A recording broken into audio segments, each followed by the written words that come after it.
Interdiction de participer aux audiences et au vote de la Knesset pour des périodes déterminées et une baisse de salaire. 2 députés arabes israéliennes sont condamnés par le comité éthique du Parlement.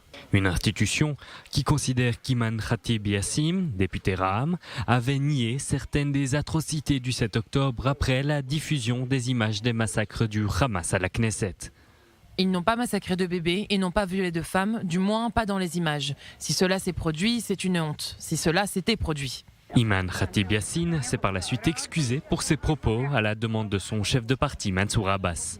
Aïda Touma Slimane, du parti Hadash-Ta'al, quant à elle, avait accusé Israël de crimes de guerre dans la bande de Gaza, en particulier de viser des hôpitaux. Des propos qu'elle maintient après sa condamnation avant d'accuser le comité éthique de la Knesset. La décision du comité d'éthique n'est pas seulement ma réduction au silence à titre personnel. C'est la réduction au silence de tout un public que je représente et de toute personne qui ose élever une voix différente du consensus. Itamar Ben-Gvir, ministre de la Sécurité nationale, a réagi aux condamnations, les qualifiant de blagues et affirmant que les 2 députés devaient quitter le Parlement israélien.